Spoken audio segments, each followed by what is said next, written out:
Hello friends, welcome to my channel. இன்றைக்கி நம்ம பால் பணியாரம் எப்படி பண்ணுறது அப்படின்றத பார்க்கலாம். அதுக்கு நான் 100 கிராம் உளுத்தம்பருப்பு எடுத்திருக்கேன். அப்புறம் 100 கிராம் பச்சரிசி. இது ரெண்டையும் கழுவிட்டு 3 மணி நேரம் ஊற வைக்க போகிறேன். ரெண்டையும் கழுவி 3 மணி நேரம் ஊற வச்சிட்டேன். இப்போ இதை அரைச்சிக்கலாம், தண்ணி கம்மியாக ஊற்றி.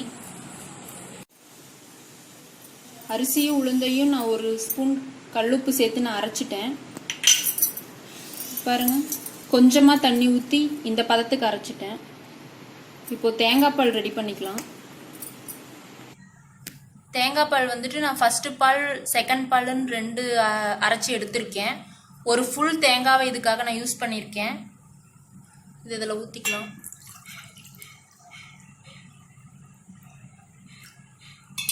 இப்போ சர்க்கரை வந்துட்டு அரைச்சிக்க போகிறோம். 1.5 கப் சர்க்கரை எடுத்திருக்கேன். அதாவது இது 150 கிராம் வரும். இதில் சேர்த்து இதை நான் தூள் பண்ணிக்க போகிறேன். இப்போ நான் ஏலக்காயும் சர்க்கரையும் சேர்த்து அரைச்சிட்டேன். இதை இதில் கொட்டிக்கலாம்.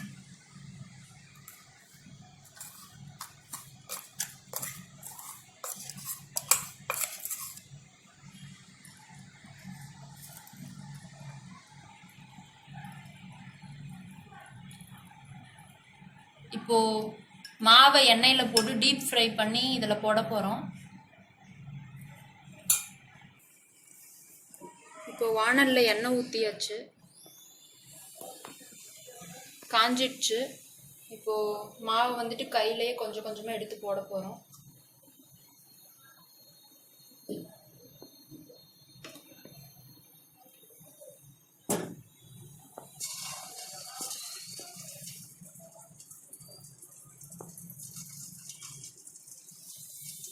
கொஞ்சம் கொஞ்சமாக ஒவ்வொரு டைமும் கொஞ்சம் கொஞ்சமாக எடுத்து போடுங்க.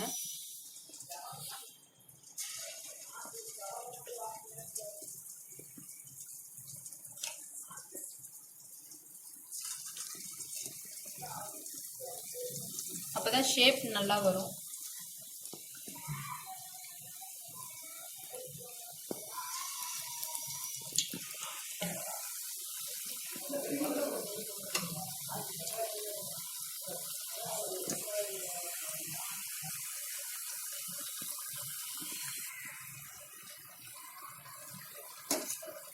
திருப்பி போட்டுக்கலாம்.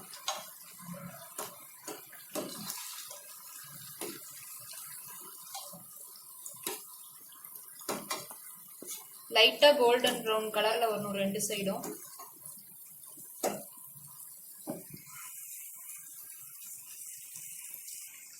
இப்போது எல்லாம் லைட் கோல்டன் ப்ரௌன் கலர்ல வந்துருச்சு. இந்த மாதிரி லைட்டா கலர் சேஞ்ச் ஆன உடனே எடுத்துடலாம்.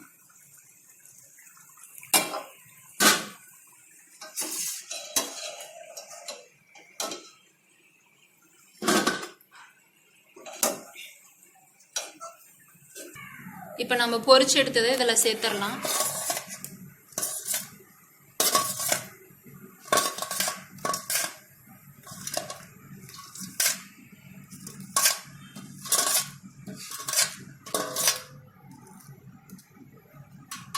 இது 1.5 மணி நேரத்துலேருந்து 2 மணி நேரம் வரைக்கும் நல்லா ஊறணும்.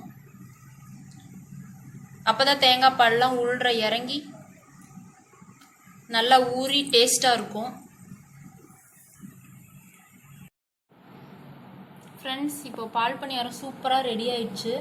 2 மணி நேரம் கழித்து நல்லாவே ஊறிடுச்சு. எப்படி இருக்குன்னு பாருங்கள், நல்லா டேஸ்ட்டாக இருக்குது. இதேமாரி நீங்களும் வீட்டில் செஞ்சு பாருங்கள். எப்படி இருந்ததுன்னு கமெண்ட் பாக்ஸில் கமெண்ட் பண்ணுங்கள்.